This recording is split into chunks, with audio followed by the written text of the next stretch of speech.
अब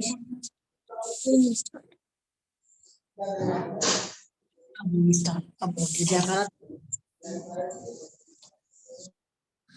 बोलिए श्री प्राणनाथ प्यारे की जय। बोलिए श्री सतगुरु महाराज की जय।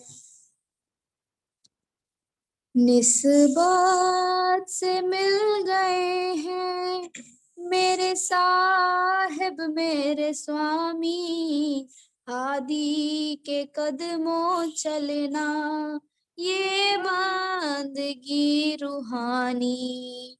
निस्बात से मिल गए हैं मेरे साहिब मेरे स्वामी, हादी के कदमों चलना ये बंदगी रूहानी।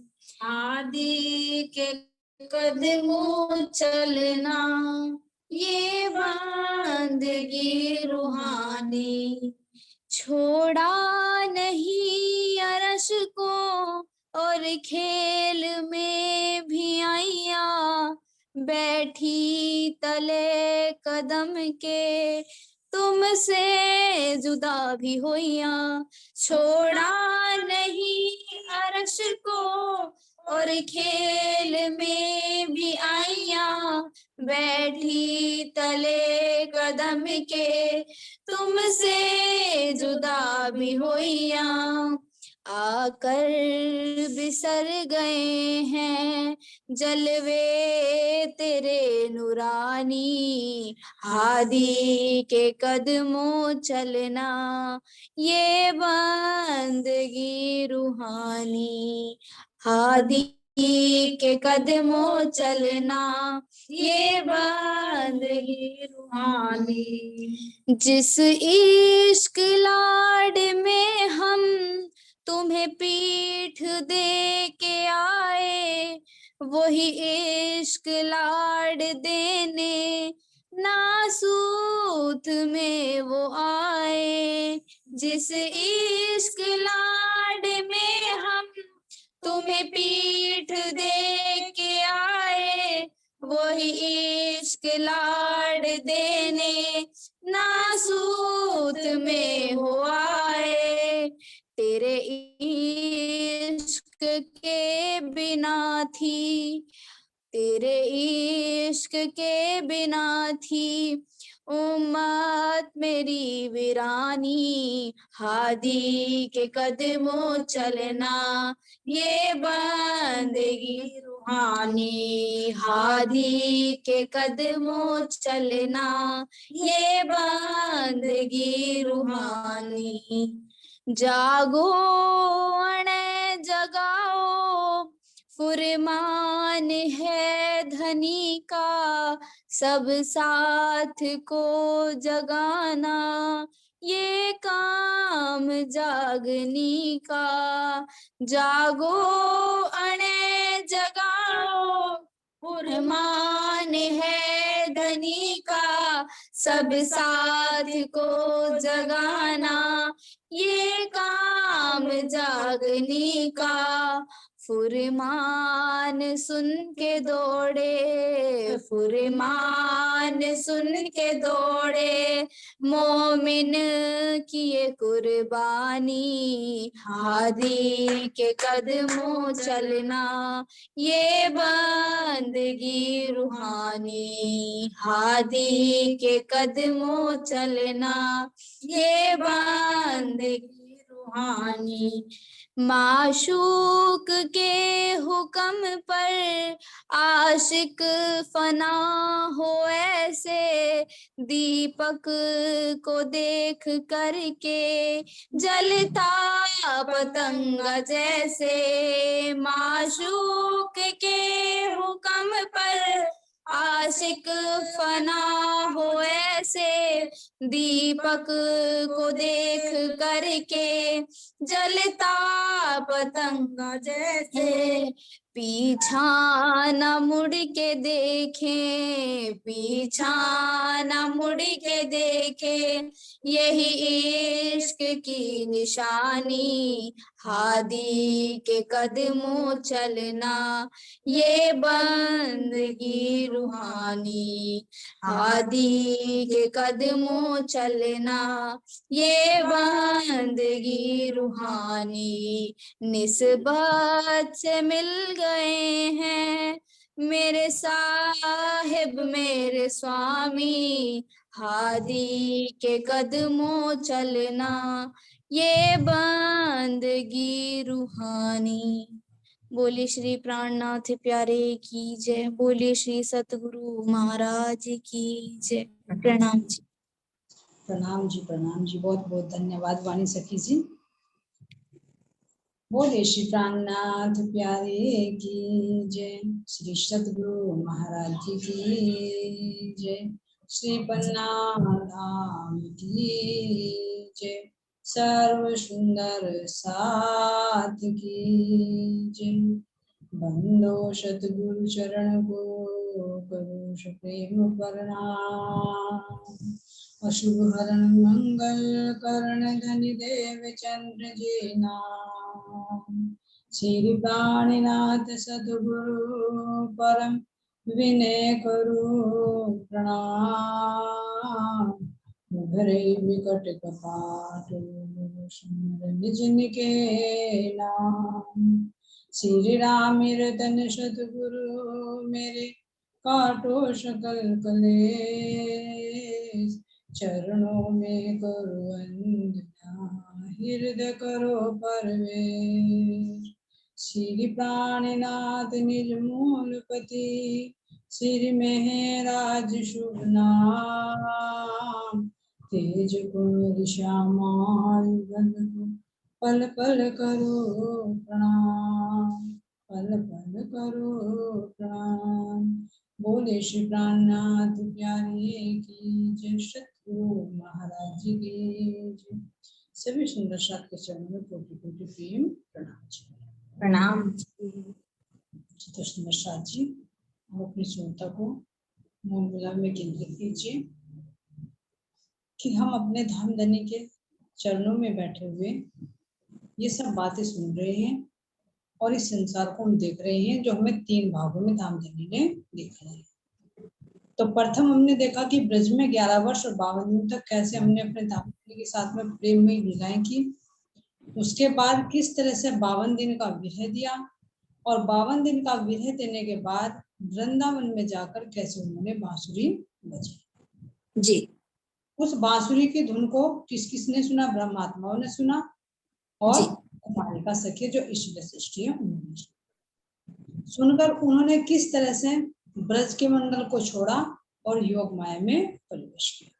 अब इससे आगे का वर्णन चलता है।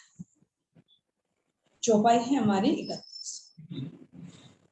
बेन सुन के चले कुमार, भवसागरियो उतरी पार, इनकी सूरत मिले सखियो माही, अंगिया के राश में नाही, अंगिया के रास में नाही। अब क्या कह रहे हैं धामधनी कि जब श्री कृष्ण जी ने वृंदावन में बांसुरी बजाई तो उसको ब्रह्म सृष्टियों ने भी सुना जो 3 गुण वाले स्वभाव वाले जीव पर बैठे थे। फिर जो कुमारिका सखियां थी जिनका संबंध अक्षरब्रह्म से था उन्होंने भी वो बांसुरी सुनी। तो उस बांसुरी की धुन को सुनकर उन्हें भी कह रही हैं कि बेन सुन के चली। तो कुमार किसके लिए आया है? कुमारिका सखियों के। हाँ जी। सागरियो उतरी पार, तो ये भव सागर है जो काल माया का ब्रह्मांड है। ये इस तरह से इस भव सागर से पार उतर गई। कैसे उतरी? जैसे हम सखियों उतरी। ये इतना बड़ा भव सागर है जो श्री जी ने कहा है कि इतना है हवे मोह जलने को बात, तेता दुख रूपी दिन रात, दावा नर बले कई हाथ तेनी केटली कहूं विख्यात। इतना बड़ा भव सागर है। महाराज जी कह रहे हैं कि मैं इसका वर्णन नहीं कर सकता। ये पाताल से लेकर वैकुंठ तक इसका विस्तार है। बड़े बड़े ऋषि मुनि भी इसका पार नहीं पा सके। ये तो शुरू में ही महाराज जी ने तारतम वाणी का प्रारंभ होते ही माया का विस्तार दिखाया कि कितनी बड़ी और कितनी शक्तिशाली है माया। तो इतने बड़े भव सागर को हम गोपियों ने कैसे उल्लंघ दिया?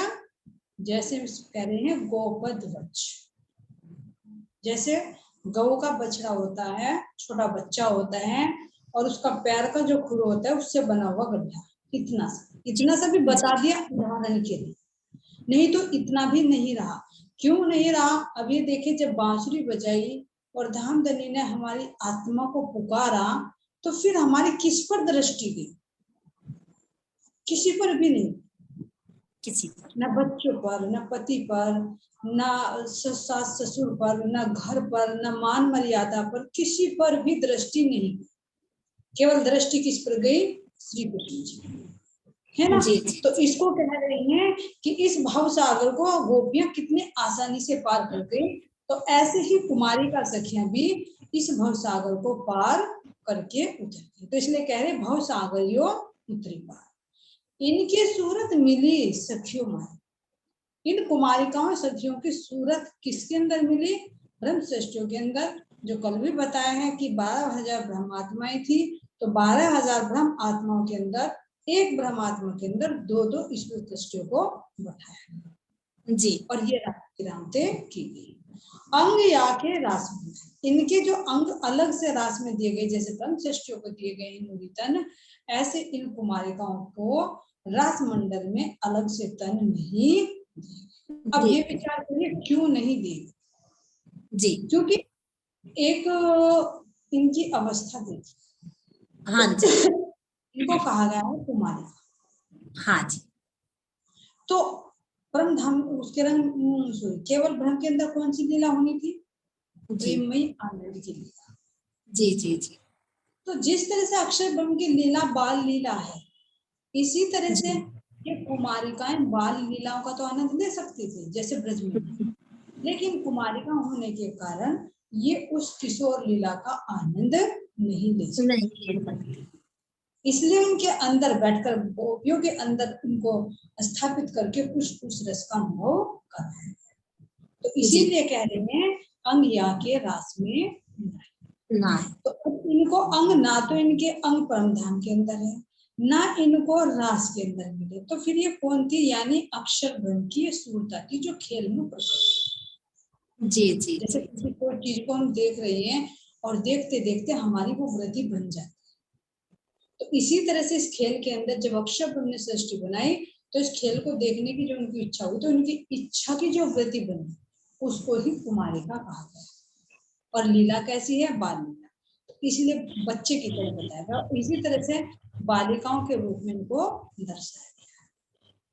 याविद मुक्ति मिली इनको भई, कुमारिका सखियां जो कही, ये जो 11 वर्ष लो लीला करी, काल माया तिथि पर हरि, काल माया तिथि पर हरि। अब कह रहे हैं याविद मुक्ति इनों की, यानी इस भव सागर से जो पार उतर गए उनको मुक्ति मिली। तो श्रीमद् भागवत में कुमारिका या कुमारिकाओं कही जाने वाले आत्माओं को इस प्रकार भव बंधन से मुक्ति मिली। तो कैसे मुक्ति मिलेगी? ये है प्रेम का। महाराज जी कह रहे हैं कि पंथ होवे कोटि कलप और प्रेम पहुंचावे मीने पलक। उस प्रेम के बल पर ही हम गोपियों ने भी इसको एक गोपद वच की भांति उल्लंघ दिया, और इसी तरह से कुमारिका सखियों ने भी इसको बहुत ही सरल तरीके से पार पाया, जिसके लिए बड़े बड़े ऋषि मुनि तपस्या करते रहते। 11 वर्ष पर्यंत तक की यह जो श्री कृष्ण की बाल लीला कही गई है, इसके समापन के साथ काल माया की शक्ति का भी संवरण। विशेष बात देखो, जैसे ही 11 वर्ष तक की तो प्रेममयी लीला है, 52 दिन का विरह हुआ, तो जैसे ही 52 दिन का विरह हुआ और श्री कृष्ण जी ने वृंदावन में बांसुरी बजाई, तो उसी समय क्या कह रहे हैं कि इस काल माया के ब्रह्मांड का संवरण कर, यानी जी जी कहा है परलय, महाप्रलय नहीं, अल्पकालिक। जी जी जी। जो अल्पकालिक प्रलय क्यों? क्योंकि पूरी जो कल्पांत होता है तो वो कल्पांत तो जब ब्रह्मा जी के 12 घंटे का समय व्यतीत हो जाता है, यानी 4 अरब और 32 करोड़ वर्ष का समय जब बीत जाता है तो ब्रह्मा जी के 12 घंटे का समय होता है, जिसको एक कल्प कहा जाता है। लेकिन अभी जब से सृष्टि बनी और जब तक ये हुआ तो ये समय नहीं हुआ था, इसलिए बीच में ही इसका कल्प कर दिया गया। क्यों? क्योंकि रासलीला का अनुभव जो अक्षय को करा, क्योंकि ये धामधनी की लीला है, तो धामधनी जब चाहे जो चाहे वो कर सकते हैं। जी जी जी। जैसे मान लीजिए यहाँ पर कोई फिल्म बनती है, कोई सीरियल बनता है, तो डायरेक्टर होता है, उसकी मर्जी है, वो जो चाहे वो कर सकता है, कहाँ से सीन कहाँ पे बनाना है। इसी तरह से धामधनी के हुक्म से हो रहा है, तो उन्होंने यहाँ पर थोड़ी अल्पकालिक प्रलय की है। तो ये इस ब्रह्मांड का, काल माया के ब्रह्मांड का संवरण कर दिया। काल माया जनित इस ब्रह्मांड का प्रलय, प्रलय यानी परे में ये लय हो गई, यानी ये सृष्टि पूरी कहाँ पर, नारायण के अंदर समाहित हो गई। और नारायण भी अपने मूल में जाकर ध्यान अवस्था की स्थिति ऐसी कहेंगे कि जैसे कि ये अवस्था रुक गई, जिसको प्रलय कहा, यानी ये अपने मूल में समा। प्रलय हुआ शास्त्रों में महाप्रलय और कतेब ग्रंथों में नूह तूफान, इसे संकेतिक किया गया है, ध्यान देना। जी जी जी। तो महाप्रलय कहा गया है, लेकिन शास्त्रों में महाप्रलय तो कहा गया है, लेकिन ये श्री जी ने बताया कि महाप्रलय में तो पूरा ये हो जाता है कि पूरी महाप्रलय जो कह देते हैं, तो ये महाप्रलय कहकर नाम दिया गया है कि पूरा कल्प हो गया हो जैसे। जी जी जी जी। ने बताया कि महाप्रलय जो हुई है तो ये अल्पकालिक हुई है, फिर दोबारा से तीसरी बार बनना है ना ब्रह्मांड, अभी समय नहीं हुआ था। जी है जी ना? जी। तो शास्त्रों में से क्या कहा गया है? महाप्रलय। और कतेक ग्रंथों में नूह तूफान का इसे सांकेतिक नाम दिया गया कि नूह तूफान, 2 तूफानों का वर्णन आता है, एक हुद तूफान और एक नूह तूफान। नूह तूफान तूफान आता है, वो आता है जब श्री कृष्ण जी गोवर्धन पर्वत को उठाते हैं, जब इंद्र का प्रकोप होता है और वे हमें उसके कोप से बचाते हैं, तो उस इंद्र के प्रकोप को तो हुद तूफान कहा गया है। और ये जब राज के लिए इस ब्रह्मांड का प्रलय किया गया तो इसको हुद तूफान कहा गया, नाम से इसे संकेतिक किया गया है। जी। अब कह रही है कि कछुक नींद कछुक जागृत भये, योग माया के सिंगार जो कहे, योग माया में खेले जो रास, आनंद मन आने उल्लास, आनंद मन आने उल्लास। अब किसमें वर्णन चलता है? जब हम योग माया में पहुंचे, कारण क्या बना ये भी बता दिया। अब योग माया में पहुंच गए तो पहुंचकर हमने क्या लीलाएं की, जी जी जी। है ना? तो ये कहाँ पर राजमंडल बना?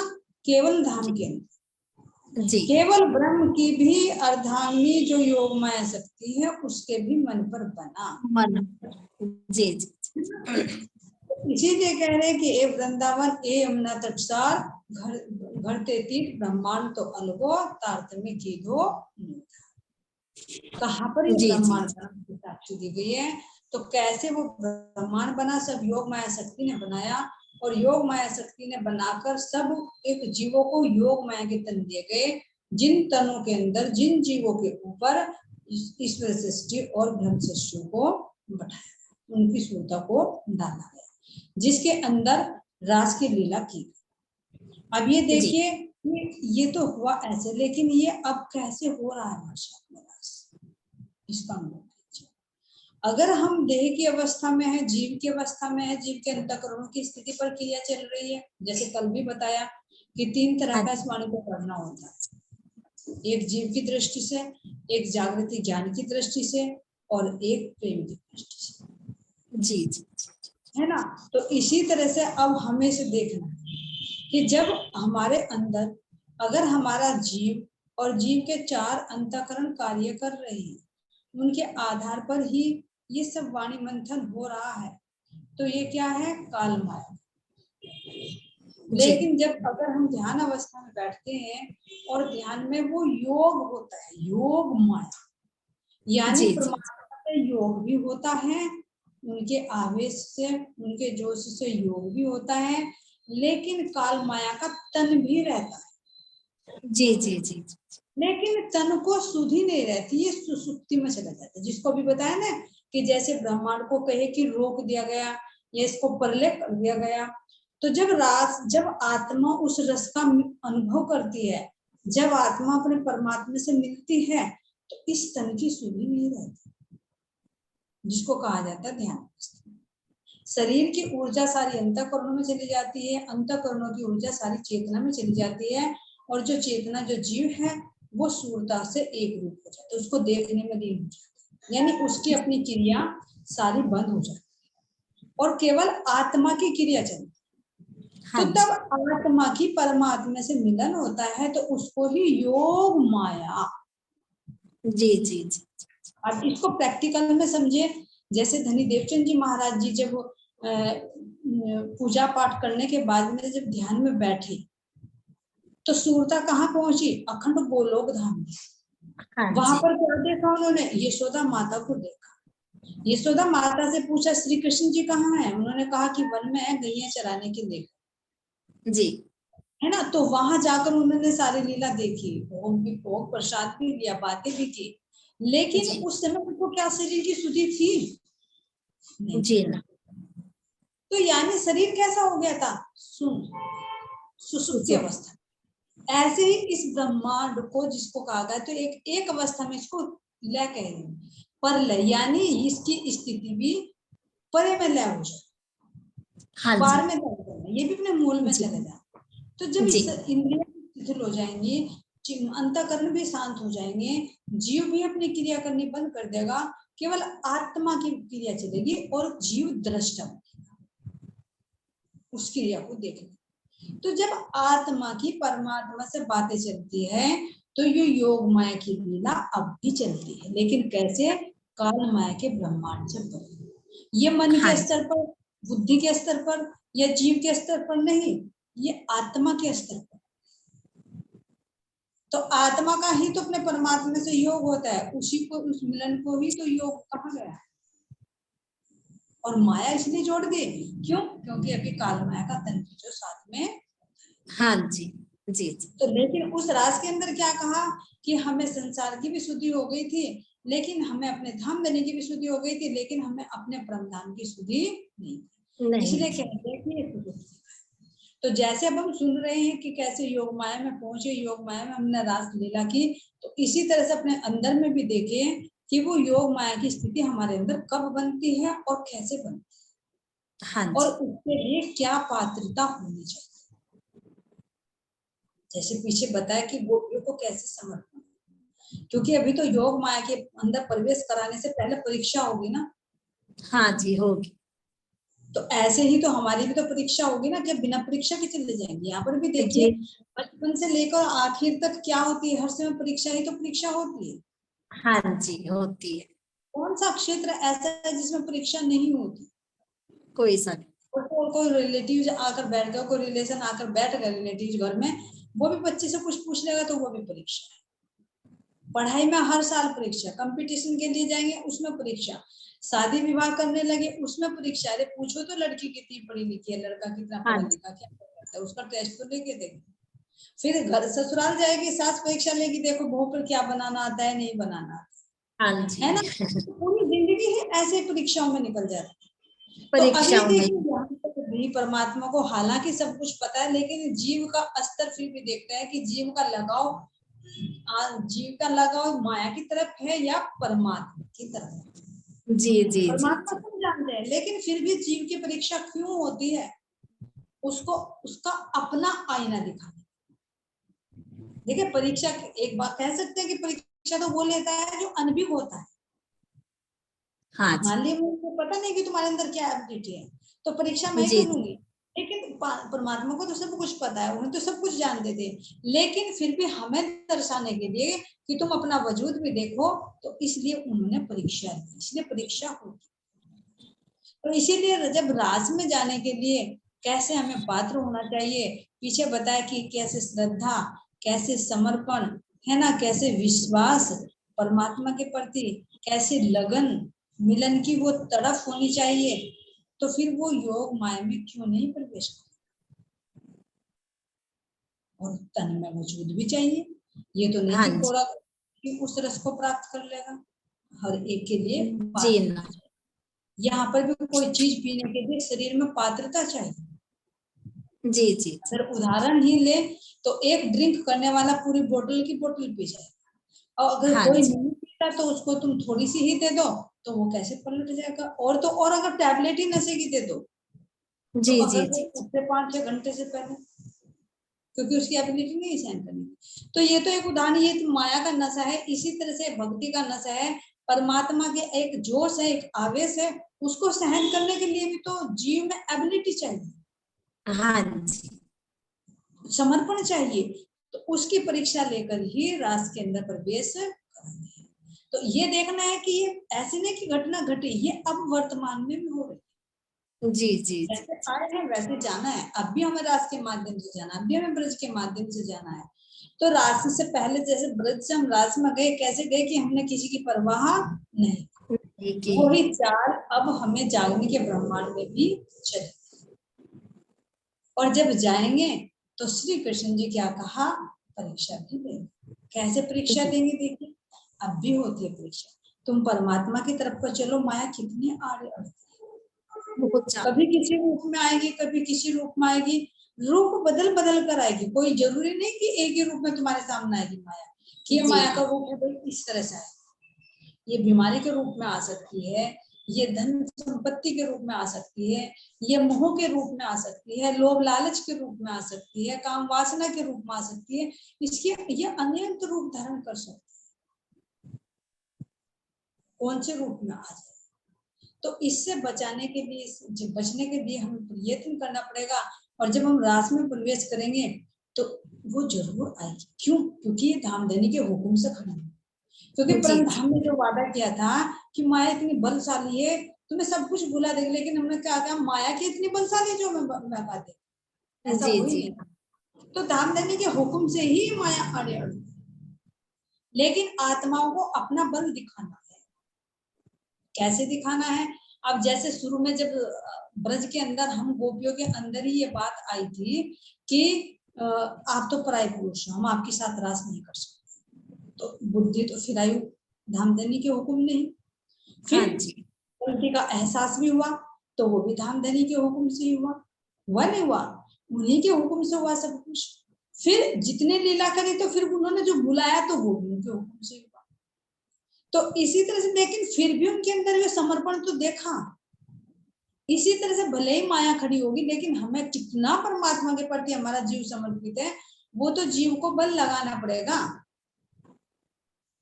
एक तरफ माया है, एक तरफ परमात्मा है, तो जीव को तो चूज करना पड़ेगा, आत्मा को तो चूज करना पड़ेगा कि तुझे क्या चाहिए। हाँ जी, करना पड़ेगा। देखो हमारे श्यामा महाराज देवचंद जी महाराज जी ने कितनी परीक्षाएं दी। हाँ जी। अंत में तो बिल्कुल लिमिट ही पार हो गई, जब उनको बुखार आया और किस तरह से दर्शन प्राप्त। तो इसी तरह से जब राज के अंदर हम गए तो हमारी परीक्षाएं हुई, तो श्री कृष्ण जी ने वो सारे वचन कहे जो हमने उनको कहे, सारे हमें वापस कि गोपियों तुम रात में क्यों आई हो, सब कुशल मंगल तो है गोकुल में। जी जी जी। अरे रात का समय है, भयानक जानवर है, और तुम तो कुलवंती नारी हो, रात को क्यों आई? क्योंकि हमने कहा था ना हम कुलवंती नारी रात को नहीं जा हाँ सकती। जी कहा तुम था। तो कुलवंती नारी हो, कुलवंती नारी तो रात को बाहर नहीं निकलती है, भयानक जानवर आ जाएंगे, तुम यहाँ क्या करने आई हो? कुशल मंगल तो है ना सब? हाँ सब कुशल मंगल है। अरे जाओ, रात का समय है, तुम्हारे पति देव तुम्हारा इंतजार कर रहे होंगे, तुम्हारे छोटे छोटे बच्चे हैं वे रो रहे होंगे, है ना। लोग लाज क्या कहेंगे तुम्हें लोग, तुम रात को यहाँ आई हो पराये पुरुष के साथ में अपने पतियों को छोड़कर, है ना। तो वेदों की मर्यादा भी दिखाई, सब कुछ दिखाया। और यह भी कहा कि कुलवंती नारी जो होती है, पतिव्रता नारी जो होती है, उसका पति चाहे कोढ़ी हो, चाहे अपाहिज हो, चाहे कैसा भी दरिद्र भी क्यों ना हो, चाहे कितना ही परेशान क्यों ना करता हो, लेकिन फिर भी उसको छोड़ना नहीं चाहिए। नहीं चाहिए। यहाँ पर एक विचारणीय बात है, हर तरह श्री कृष्ण ने हर चीजों को रिमाइंड कराया। हाँ जी। मर्यादा को भी दिखाया, बच्चों का मुंह भी दिखाया, है ना, लोक लाज भी दिखाई, लेकिन उस समय हम क्या थे, योग माया के आवरण में आ चुके थे। कह रहे ना आधी नींद दे उड़ाई। हाँ जी, तो जो काल माया के ब्रह्मांड में थे तो हमने संसार वालों को महत्व दिया, लेकिन जब हम योग माया में रहे, जो आधी नींद उड़ा दी, तो हमने उन सबको बता दिया कि ये तो आपने हमारे चारों तरफ झूठी बाढ़ लगाई हुई है। लगाए। तब खुद कह दिया कि जब अवगुणी पति को नहीं छोड़ना चाहिए, तो आप तो गुणवान पति हो, हमारे धाम धनी हो, तो हम आपको कैसे छोड़ सकती है। नहीं छोड़ सकते। तो जी इस तरह से तामसिक सखियों ने ये श्री कृष्ण जी को जवाब दिया उनकी बात।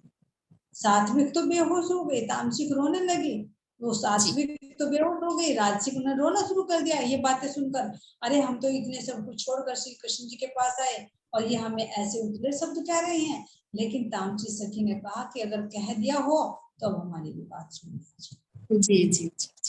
तब ये बातें रखती हैं कि जब अगर अवगुणी पति को नहीं छोड़ना चाहिए तो गुणवान पति को छोड़े। हमने तो समझ लिया कि आप ही हमारे साथ बता दिया। उन्होंने कितने दृष्टांत दे देकर बताया कि आपने ये बाग लगाया है और बाग के अंदर हमारा ये आम रूपी वृक्ष लगाया है, तो इस आम के वृक्ष पर किसका अधिकार होता है, मालिक का होता है या मालिक का होता है?